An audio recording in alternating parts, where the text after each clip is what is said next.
Boa noite. Boa noite. Oi, Vera. Oi, Ju. Boa noite. Boa noite, Mônica. Obrigada. Sejam bem-vindos.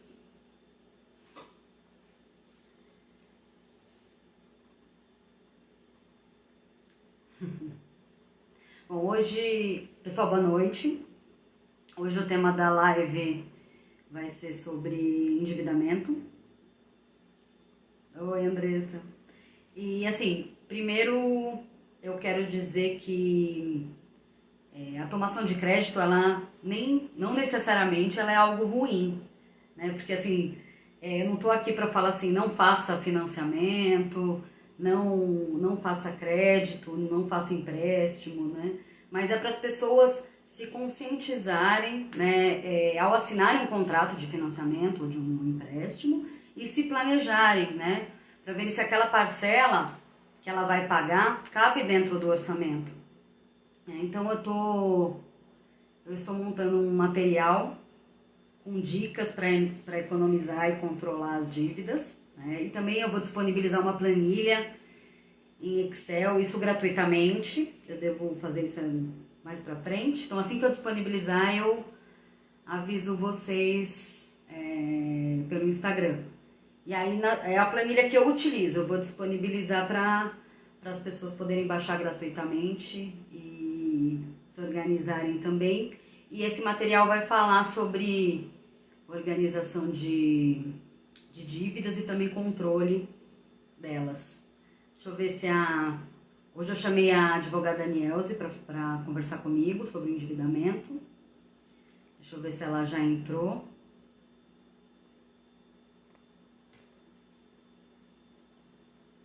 Eu acho que ela não entrou ainda. Ah, ela acabou de entrar.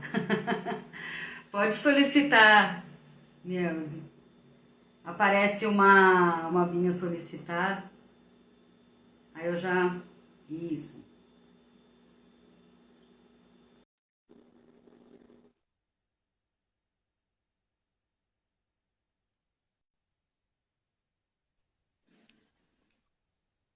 Oi, Oi, Dani, tudo bem? oi, Ni, tudo bem, e você? Tudo bom? Então, Tá me tá ouvindo ótimo. Obrigada direitinho? por ter aceitado o meu convite. Eu estou muito feliz que você aceitou, que você está aqui para fazer a live comigo. Quem não Imagina. puder ver agora vai ficar gravado, pode ver depois, vai ficar no meu IGTV e eu vou passar para você também, tá, Ni? Tá bom. Então, eu estava explicando, né, para eles o porquê da live, não é para as pessoas não tomarem crédito, mas é para elas se planejarem para isso, para tomarem consciência se aquelas parcelas cabem no orçamento, né? Se ela não está correndo algum risco de perder alguma renda. Então, para se planejarem antes de um endividamento, de uma tomação de crédito, né? E aí, assim, eu chamei você, Nilson, porque assim, eu te conheço, eu já trabalhei com você, né? Eu te conheço, eu sei a profissional que você é. Além de eu saber que você é uma mulher muito corajosa, eu acompanhei, né, a sua transição de carreira, a sua movimentação de saída da empresa que a gente trabalhou para voltar a estudar, né, para seguir o seu sonho de ser advogada, num momento que conturbado, porque você se separou com duas filhas pequenas. Eu sei que, assim, tem que ter coragem, né? E você passou por isso. Então, eu também te chamei por causa disso. E aí eu queria que você se apresentasse. Obrigada. Então, para quem não me conhece, eu e a Dani trabalhamos juntas, né, numa instituição financeira. E durante 11 anos eu trabalhei especificamente em banco, então eu tenho um bom conhecimento dentro dessa área bancária. Depois eu resolvi mudar de profissão, fui para a área do direito, me formei em direito. E agora eu trabalho com isso e eu estou me especializando principalmente em direito bancário e direito de família também, que aí é uma paixão, né? mas aí unindo o conhecimento que a gente já traz, né? Dessa questão de ter trabalhado em instituição financeira, mais o que eu aprendi na prática e também estudando, e muito do que eu aprendo também na comissão de direito bancário da OAB, com outros grandes profissionais com quem eu tenho contato, com quem eu também aproveito para pegar a experiência deles, né? Aproveito para até trazer dica deles. Isso tem muito valor no dia a dia. Tá ótimo. Olha, se alguém tiver alguma pergunta, quiser ir mandando, algumas pessoas me mandaram umas perguntas antes da gente. Eu abri uma caixinha ontem, algumas pessoas me mandaram, e aí eu compilei aqui para fazer as perguntas para você, tá? Ni, antes de chamar, eu vi no site, né, da Confederação Nacional de Comércio de Bens, Serviços e Turismo, e eles fazem mensalmente uma pesquisa, chama PEIC, é Pesquisa de Endividamento e Inadimplência do Brasileiro. E essa pesquisa mostrou que em agosto de 2020 o endividamento está batendo recordes, né? E que a inadimplência é a maior registrada nos últimos 10 anos. O percentual de famílias com dívida subiu para 67,5% e a taxa de famílias com contas em atraso aumentou em 26%. E assim, muitos países, eu percebi que em muitos países o endividamento ele acontece para construção de patrimônio, ou às vezes para a pessoa empreender.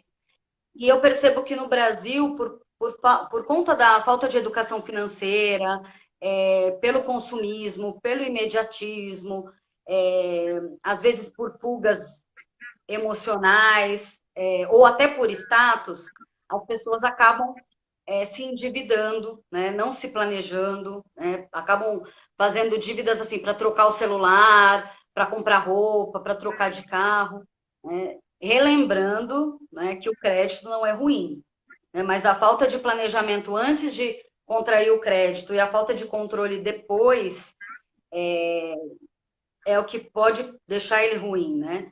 Então, assim, para a primeira pergunta, eu vou considerar aqui que a pessoa fez um planejamento, né? E que ela pode pagar essa dívida, está dentro do orçamento dela. O que ela deve Uhum. analisar previamente no contrato antes de tomar um crédito? Então, antes dela tomar um crédito, o ideal, todo mundo, quando olha um contrato de empréstimo, qual a primeira coisa que vem na cabeça, né? Ah, o que que eu olho? Taxa de juros e parcela. Sempre. É invariável quando você pergunta para as pessoas. Mas na verdade não, essa informação ela é bem incompleta. Por quê? Porque você tem que olhar o custo efetivo total do contrato. Porque no contrato tem outras tantas taxas embutidas que vão interferir no valor final que você vai pagar. Então, muitas vezes o contrato ele tem seguro, né? Ele tem uma taxa de abertura de crédito, ele tem outros custos que você, se não ficar, se você não analisar, você vai acabar se apegando ao quê? Taxa de juros e o valor da parcela. E você vai acabar pegando um empréstimo que não é necessariamente o mais atrativo, né? É Então, verdade, é verdade. você precisa olhar o contrato como um todo. Outra coisa, as pessoas têm que pegar o costume de olhar o contrato, dar uma lida. Às vezes você fala, ah, mas eu não entendo de contrato. Você pode nem entender, mas às vezes, mesmo para um leigo, vai ter uma coisa que você vai bater o olho e você vai assustar. E você pode ligar no credor, né, naquele que está te fornecendo crédito, e ao menos buscar tirar aquela dúvida. Se aquilo que tem lá uma cláusula que vai no futuro te trazer algum prejuízo, se é uma cláusula muito gravosa. Se a taxa de juros está lá clara para você que o banco está te cobrando juros sobre juros, porque o banco ele não pode, né? Como ele não está adstrito à lei da usura, mas ainda assim ele não pode cobrar juros sobre juros. Se for uma coisa muito abusiva, você já pode começar, não só banco, qualquer credor, né? Qualquer pessoa não, qualquer instituição que for fornecer um Qualquer crédito. instituição. Qualquer instituição. Então, são coisas que você vai bater o olho, você vai ficar atento a essa questão. Então, não é só juros e valor da parcela, tem outras questões que vocês precisam, todos nós precisamos comparar antes de pegar um crédito. Entendi. Acho Isso que seria é assim. basicamente isso. Oi, não Não, entendi, desculpa. você tá dizendo assim, de analisar um contrato de crédito até para saber se é melhor pegar um outro tipo de crédito ou procurar uma outra instituição, ou até também para negociar com essa própria instituição, né? Às vezes retirar alguma tarifa ali que não concorda. Isso também é possível, não é? Então, geralmente não. Por quê? Porque um contrato de empréstimo, um contrato de crédito, ele é um contrato de adesão. Dificilmente Tá. você vai sentar de igual para igual com a instituição que está te fornecendo e você vai negociar as cláusulas de um contrato. Mas você, pelo menos tendo conhecimento, você tem a chance de procurar um outro local que te atenda de forma mais adequada. Por exemplo, no caso de uma possível inadimplência, uma eventual inadimplência, quanto que aquela instituição vai te cobrar de multa e de juros? Isso também tem que ser pensado, porque você não sabe o que vai acontecer no futuro. Você contrata com a intenção de pagar, mas numa Sim. eventualidade, se você não paga, você tem que saber a consequência desse não pagamento. Isso é importante.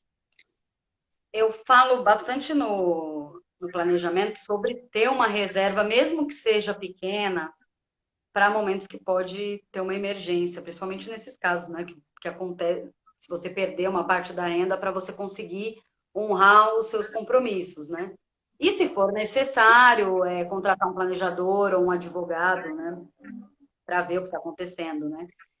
Mas assim, supondo que a pessoa não se planejou, ela não tem reserva, ela está passando por alguma dificuldade para honrar os seus compromissos financeiros, e ela começa a entrar numa bola de neve e não consegue sair, é possível reverter isso acionando pequenas causas ou é somente através da justiça, mesmo contratando um advogado? Então, os juizados especiais cíveis, né, que as pessoas conhecem como os juizados de pequenas causas, eu não Sim, recomendo para ações revisionais. Por quê? Primeiro, porque para a pessoa ela postular em causa própria, tem que ser valores de até 20 salários mínimos. Juizados não aceitam questões que precisem de perícia. E para você questionar um contrato, você tem que ter a perícia contábil. Precisa questionar o valor, e você só questiona o valor demonstrando que aquela conta ou que aquela tarifa é equivocada. A pessoa que ela não tem o conhecimento sobre específico sobre contratos bancários, sobre a lei, como que ela vai questionar? Né? Ela simplesmente vai alegar que está errado, mas alegar o quê? Como que ela vai demonstrar que aquela conta está errada? Precisa de perícia contábil. Então, entendi. os juizados especiais, eles são recomendados quando é uma questão de consumidor mais simples. Por exemplo, é, vou dar exemplo de uma conta de telefone que foi cobrada indevidamente 2 vezes, né? Coisas mais que são fáceis de demonstrar. Agora, um contrato de empréstimo muitas vezes tem cobranças indevidas, tem juros sobre juros, tem que fazer a conta, tem que fazer a perícia, e aí tem que ir para a justiça comum. Muitas vezes os valores ultrapassam esses 20 salários mínimos, ou ainda os juizados aceitam causas de 20 a 40 salários mínimos com o auxílio do advogado, mas ainda assim não aceita a perícia, então tem que ir para a justiça comum, né? Entendi. Que é a justiça, ela pode até ser mais demorosa, mais demorada, eu ia falar mais morosa, mais demorada. No entanto, é o local adequado. Sim, entendi. Às vezes a pessoa não quer ou contratar um advogado, ou antes se contratar um planejador, e sendo que se fizer isso previamente, às vezes vai, às vezes não. quase sempre vai ser melhor, né? A Carol mandou uma pergunta aqui, eu não sei se você viu. Ela perguntou onde Não. buscar informações de tarifas e encargos constantes em contratos de empréstimo. Então,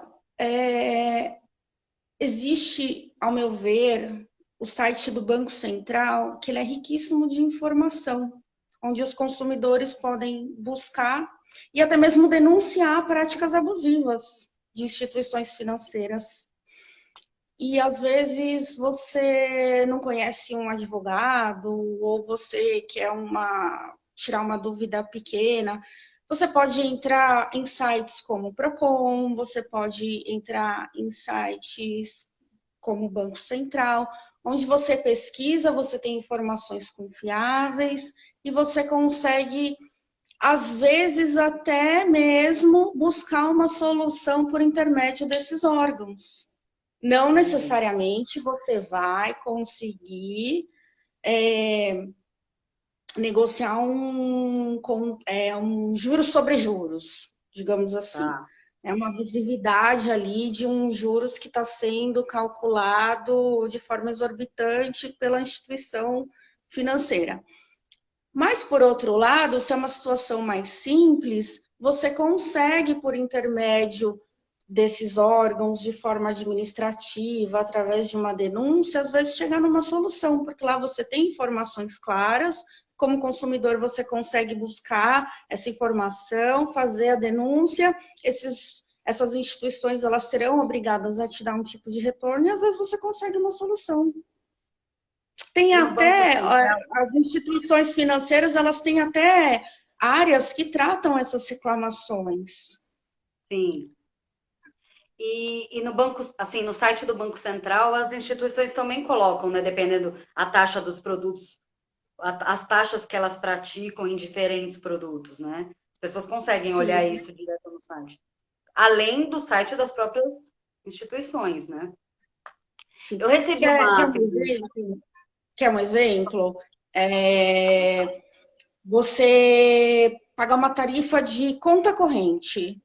Às vezes a pessoa vai, ela quer abrir uma conta corrente, mas ela não quer pagar a tarifa. É um direito dela, é uma norma do Banco Central, ela abriu uma conta sem tarifa, com serviços mínimos. Só que quando ela vai abrir a conta, a instituição fala: ah, não, a gente não pode, ou então faz aquela negociação com o cliente. Ah, se você fizer um cartão de crédito, a gente abre uma conta sem tarifa. Tá sempre Ah, querendo isso não vender pode um mais, né? produto. Não pode, mas eles Vendo, fazem e vendo, fizeram isso vendo a casada. recentemente. Então, fazem. Se Vendo você. a casada não pode, né? Exatamente. Então, você faz o quê? Você faz a denúncia no Banco Central e eles são obrigados a responder. É uma situação Entendi. onde você não necessariamente precisa chegar a buscar um advogado, mas você pode denunciar e pode fazer valer o seu direito de consumidor. Agora, a questão de verificar um contrato, a abusividade de um contrato, é, verificar tarifas abusivas, juros sobre juros, aí eu recomendo um advogado, por quê? Porque tem que ser alguém realmente especializado, que vai saber olhar o caso concreto e vai saber o que cabe e o que não cabe ali naquela situação e pedir o que é seu de direito. Porque você sozinho, você vai tentar negociar e muitas vezes você não sabe o que você pode ou não negociar. E você pode até perder direitos por não saber, né? Sim, é verdade. Eu recebi uma pergunta aqui que era como se livrar dos empréstimos, né?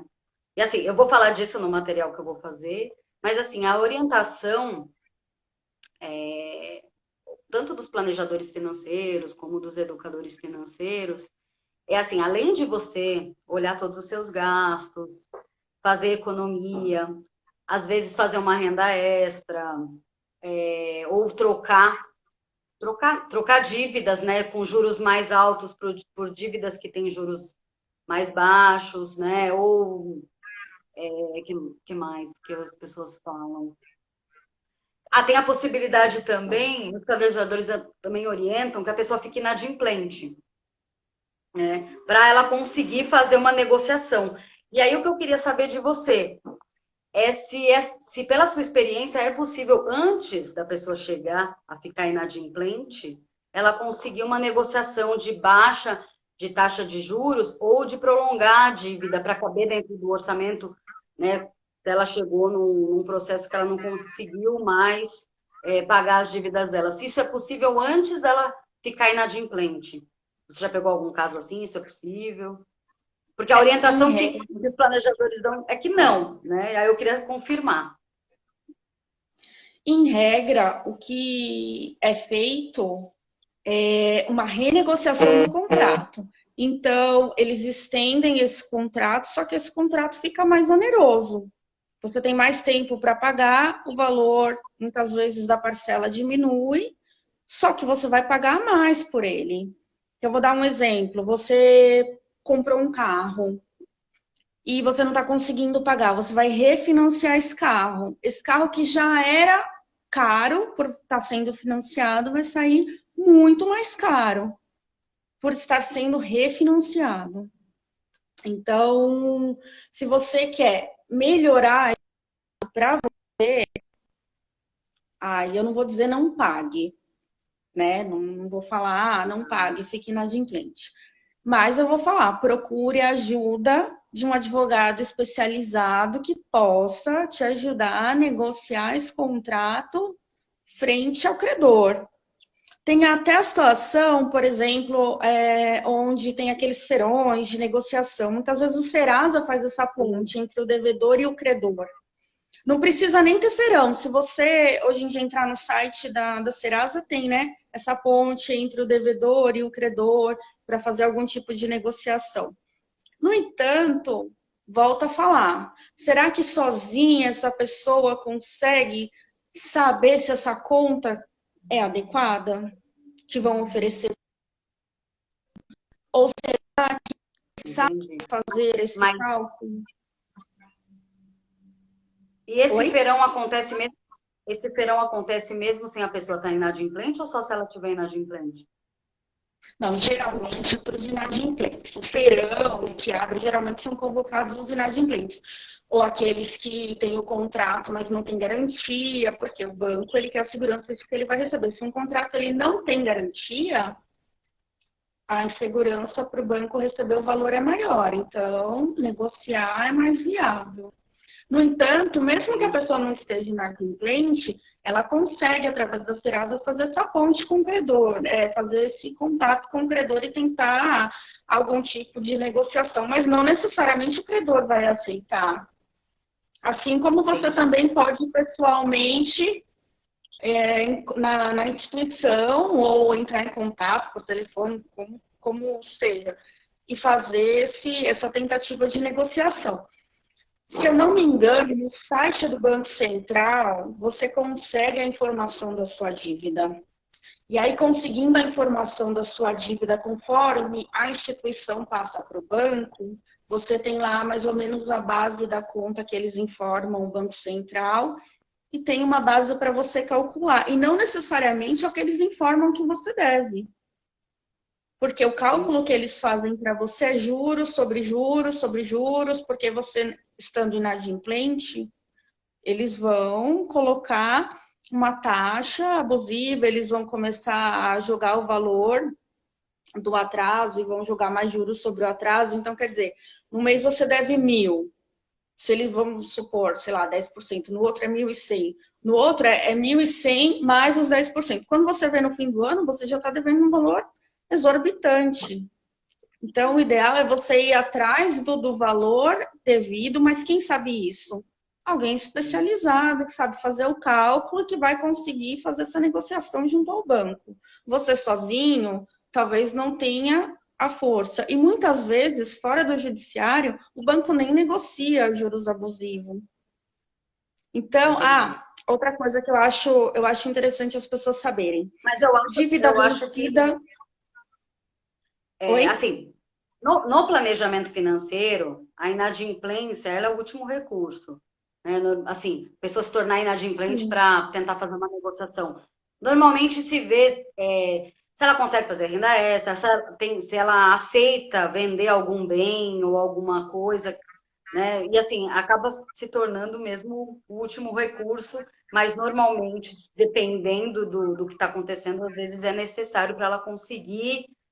Às vezes ela paga algumas dívidas porque que não pode deixar de pagar e deixa outras, normalmente com taxa de juros menores ou que não vai impactar a vida dela, para ela conseguir negociar mais para frente, né? Pelo menos é isso que eu vejo, né? Mas, Sim, desculpa, eu te mas às interrompi. vezes, mesmo no planejamento financeiro, para você conseguir pagar uma dívida, você tem que pagar um valor razoável. Então, as pessoas têm que saber propor uma ação para adequar o valor, se a própria instituição financeira não aceita adequar esse valor, se você acha, se você entende ou se você tem certeza que você está pagando um valor alto, você pode procurar um advogado para poder adequar esse valor. Ainda que você tenha pago todo o contrato, se você entende que você pagou um valor abusivo, você pode procurar um advogado, que o advogado vai falar se ainda está em tempo de procuração, e olhando o seu caso, olhando o seu contrato, ele vai conseguir falar o que é abusivo, o que dá para pedir restituição, até se dá para pedir alguma restituição em dobro, se dá para pedir alguma indenização. E se aí Ah, que você pode interessante. falar, fornecer esse contrato, ele não pode nem não fornecer o contrato. E se ele não fornecer o contrato, mesmo judicialmente, o azar é do banco. Então, você pagando a dívida ou você ainda devendo, você pode, a qualquer momento, ajuizar uma ação de revisão dessa dívida. Porque eu entendo Entendi. que, Então, mesmo que para você fazer um mesmo planejamento que você financeiro para tenha, quitar, tem que ser um valor razoável, Ni, né? Você também não eu acho que vai. a sua internet está falhando. Peraí, deixa Você eu está me ver. escutando? Tá bom.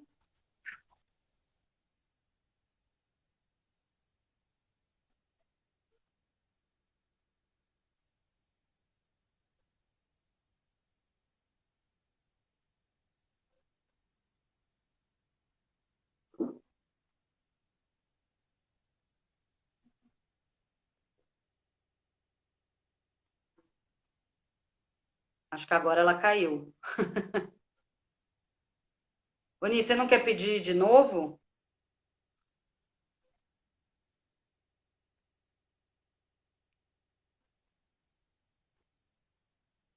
Ah, ela pediu de novo aqui.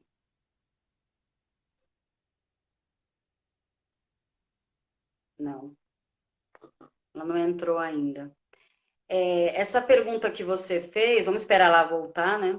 Essa pergunta que você fez, Stephanie, eu vou perguntar aqui. Se é mito ou verdade que após alguns anos as dívidas caducam, se o CPF fica com essa restrição em algum lugar. Acho que ela vai entrar agora.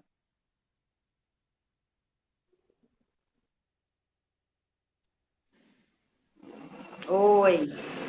Oi, voltei. Acabou, Melhorou? acabou. Agora melhorou. Eu estava até preocupada se era a minha internet, mas como eu estou te escutando bem e ninguém falou nada, eu acho que eu fiquei pensando, acho que é a Danielze. Ni, a Stephanie perguntou aqui, eu até ia fazer essa pergunta mais para frente, mas vou aproveitar que ela já fez aqui, se é verdade que as dívidas caducam e se o CPF ele fica com restrição em algum lugar. Então, as dívidas, elas têm um prazo, sim, prescricional. Isso é até previsto no Código Civil. Então, depende da dívida, por exemplo, um contrato de aluguel, ela tem um prazo para ser cobrada, por exemplo, 3 anos. Mas a dívida, depois que ela caduca, ela não pode ser cobrada judicialmente, mas a dívida, ela não deixa de existir. Então, a Tá certo. pessoa, ela pode pagar, né? Se ela entender que ela deve pagar, mas ela não pode ser cobrada judicialmente.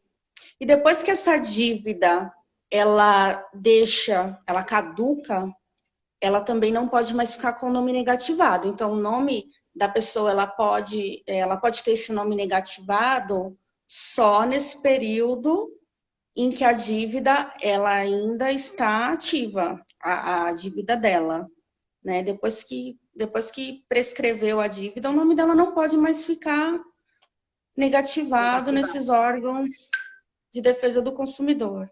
E O cada crédito, Serasa, por exemplo. cada crédito tem um prazo?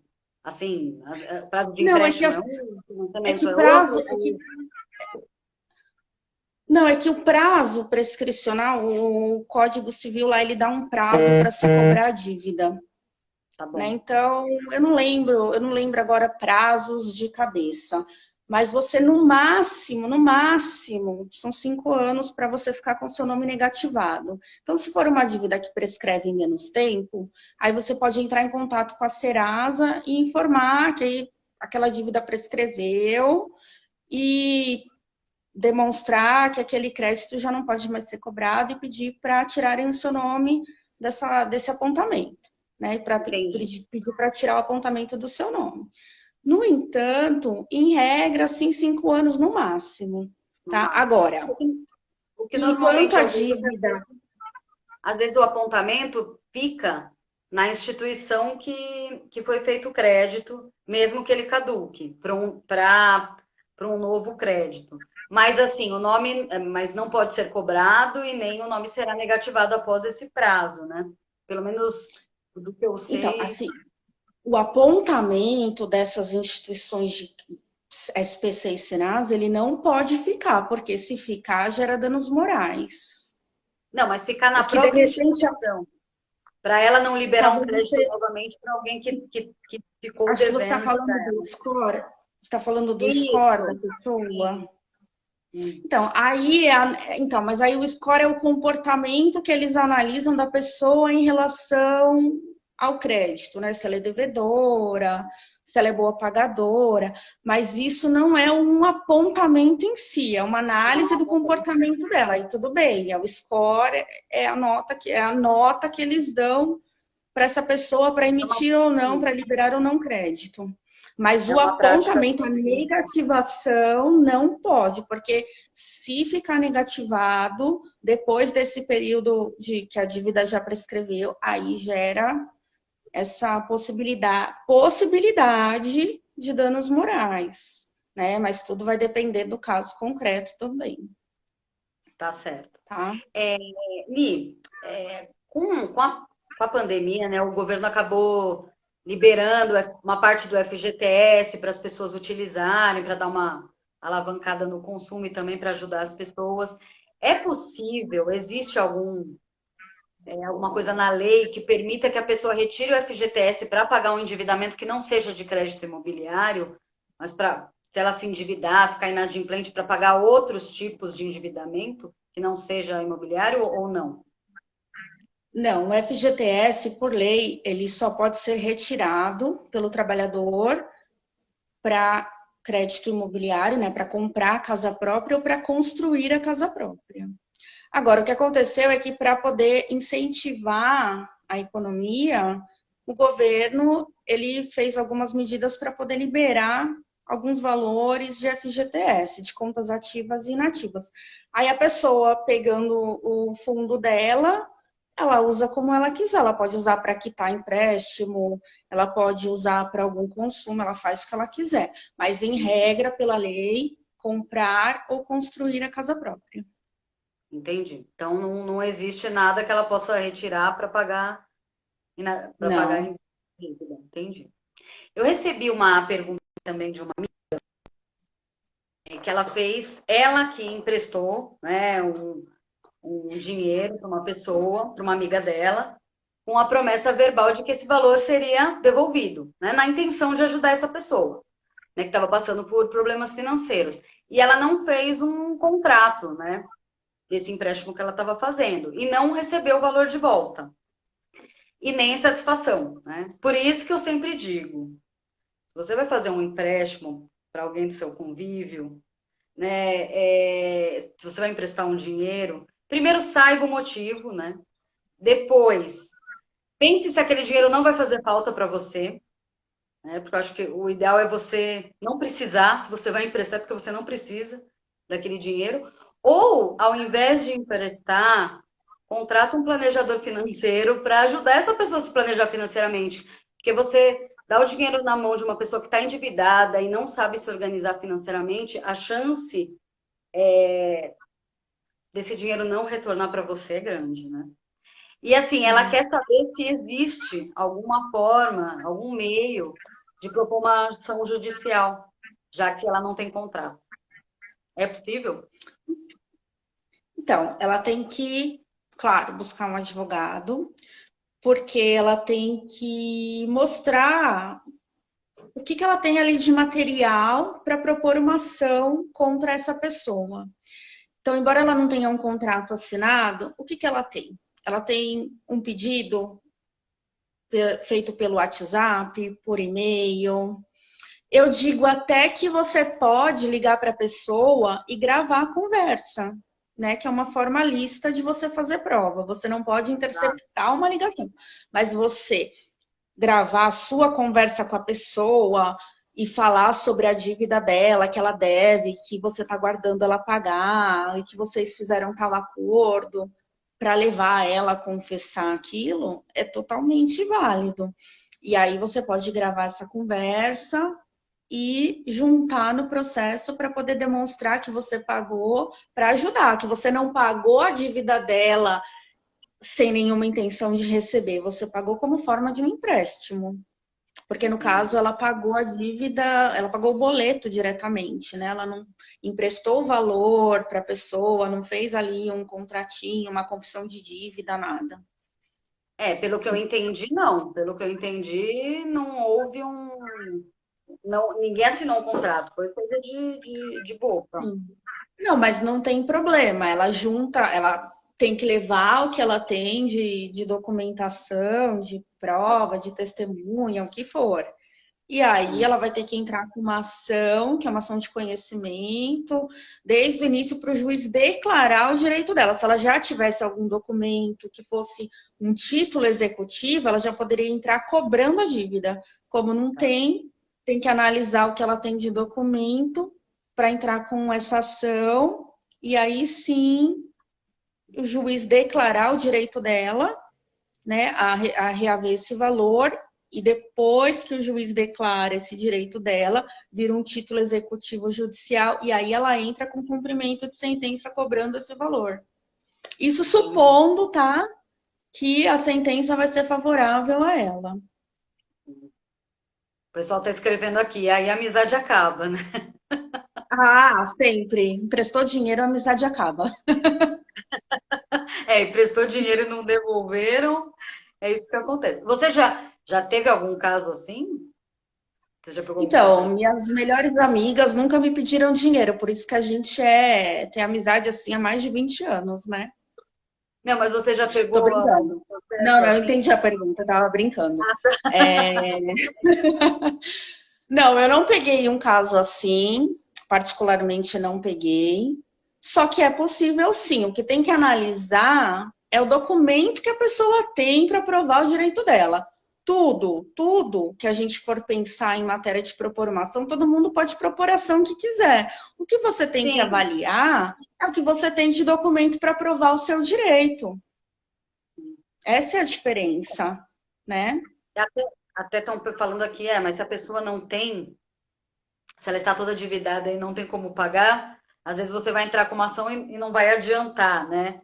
Tem Então, isso às também. vezes você. Né, então, exatamente. Já estão até falando, nesse cálculo entra cálculo de juros, entra o cálculo do Tribunal de Justiça. Sempre tem atualização do valor, que também não é baixo, é um bom cálculo, sim.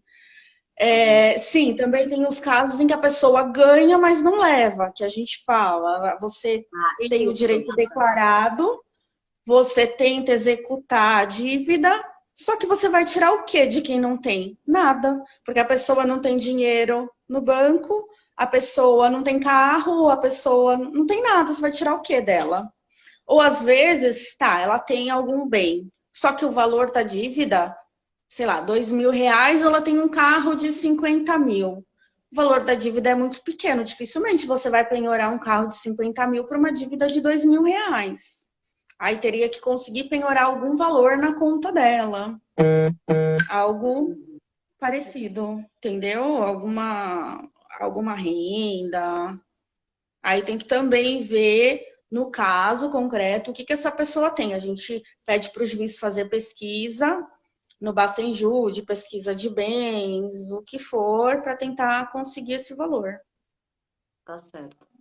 E eu já vi pessoas que chegaram assim a ultrapassar o limite que pode, de 30% de limite de débito em sua renda, né? E eu sei que, Uhum. assim, as instituições normalmente fazem uma análise de crédito, né? Os credores fazem uma análise de crédito. Inclusive, quando não é liberado este crédito, né, pelos credores, eu acho que, assim, é até uma forma da pessoa ver que não tem mais de onde tirar, né? Ela tem que tentar se organizar, né? Mas eu queria saber qual é a responsabilidade dos credores em liberar crédito? Porque assim, a gente está aqui falando da responsabilidade das pessoas se organizarem financeiramente na tomação de crédito, se planejarem, terem uma reserva, olhar o contrato, né? Mas assim, qual a responsabilidade do credor de liberar crédito, né? Pela sua experiência, você tem algum exemplo assim de pessoas que acabaram também tendo prática abusiva ou liberação de crédito sem poder? Que você... Eu acho essa pergunta muito legal, por quê?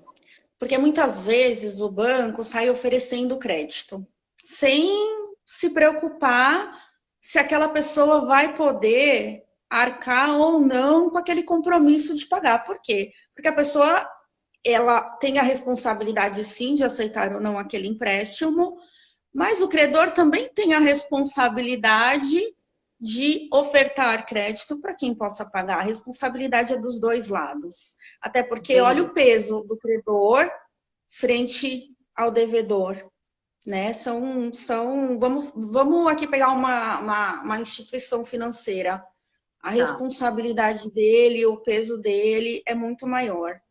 Aí vamos por outro lado pegar um aposentado. É uma pessoa hipossuficiente perto de uma instituição financeira. E aí, quando ele não consegue arcar com essa dívida e o banco, a instituição entra com o processo executando, querendo receber o valor da dívida, primeiro o que, que a gente faz? A gente vê a abusividade, juros sobre juros, tarifas que não possam, taxas em geral, né, que não poderiam ter sido cobradas naquele contrato e foram, mas especificamente quanto a isso que você falou da responsabilidade, e a dignidade do devedor? Sim, o devedor tem dignidade. E a dignidade dele não fica atrás do direito do credor de receber aquilo que ele tem direito. Ou seja, o valor da dignidade humana vem antes do direito patrimonial. Isso é óbvio. Né? Eu não estou falando que as pessoas têm direito de sair pegando empréstimo Vai sem pegar pagar, de empréstimo não forma pagar. nenhuma. De forma nenhuma. O que muitas vezes, principalmente quando são pessoas realmente hipossuficientes, quando a gente está falando de crédito consignado, o que eu vejo que os juízes fazem? Eles aumentam, porque quanto mais idosa a pessoa, menos prazo ela tem para pagar. E às vezes o empréstimo fica tão alto que ultrapassa os 30% do que ele ganha. E os juízes falam, ok, ele deve, só que ele vai poder pagar sim em mais tempo. E vai adequar o valor dos juros e vai adequar o valor da prestação para aquilo que ele pode pagar. Por quê? Porque o banco também tem responsabilidade nessa oferta de crédito. E a pessoa não pode deixar de comer, não pode deixar de pagar seu aluguel ou seu condomínio, não pode deixar de viver para pagar empréstimo. Então a responsabilidade é dos dois, Entendi. entendeu? A gente tem Então, que pensar muito bem nisso. De forma nenhuma estou dizendo, pegue empréstimo e depois o credor não, nem que deu o jeito pensar. dele. Não. Mas a responsabilidade sim é dos dois e a pessoa não é porque ela deve que ela não tem a dignidade dela e sim deve ser respeitada. E sim, ela vai pagar, não é que vai deixar de pagar, mas vai ser revisto, né? Se... Isso, isso não vai extinguir a dívida, vai adequar para que ela pague de forma que não prejudique as necessidades básicas dela. A dívida está lá e vai ser paga, mas de uma forma mais adequada. E assim, isso para qualquer tipo de credor, né? Também as lojas que fazem crediário também. Sim, e principalmente não sendo instituição financeira, ela, porque instituição financeira, elas são reguladas pelo Banco Central, então elas não têm limitação quanto à cobrança de crédito, por isso que muitas vezes você tem que entrar no judiciário para brigar sobre juros abusivos e tudo mais. Agora, não sendo instituição financeira, fica mais fácil ainda, porque elas não têm nem autorização do Banco Central para cobrar juros abusivos, né? Entendi. Então não tem nem o que conversar. Você tendo problema com um crediário de loja, tem sim que procurar informação com um profissional que tenha conhecimento. Então, primeira coisa, as pessoas acham que um advogado ou um planejador financeiro, que seja algum profissional que tenha conhecimento nessa área, sai caro. Gente, pagar uma dívida cara é muito mais caro. O que você Sim. economiza em um profissional, você vai pagar muito mais de juros. Só que as pessoas não param para fazer esse cálculo. Elas preferem, né, pagar parcelado 1000 vezes um banco do que falar, poxa, será que eu estou pagando isso indevidamente? Isso tem que ser Mas revisto. As pessoas têm que começar a ter essa consciência de que a gente paga muito juros. A gente aceita pagar tudo calado, a gente não questiona. E tá na hora da gente colocar, ter uma educação financeira propriamente educação dita. financeira, né? É isso mesmo. Eu acho que está na hora do brasileiro ter educação financeira e da sociedade como um todo, né, se ajudar. É claro que assim, as instituições vão ganhar, mas os juros não precisam ser abusivos, né? Enfim, Sim. mas assim, agora com a pandemia, que a gente até conversou sobre isso, né? Baixou a taxa de juros para não valer a pena, né? As pessoas, não que necessariamente tenha sido por isso, mas agora não vale a pena você manter o dinheiro em algumas aplicações, você tem que se arriscar mais. Em contrapartida, o crédito está mais fácil, né? E Sim. então, ok, para quem não está organizado financeiramente, é ótimo, mas com planejamento, né? Se Sim, planejando, exatamente. dá para poder honrar com seus compromissos, revendo todo o seu fluxo, o seu orçamento.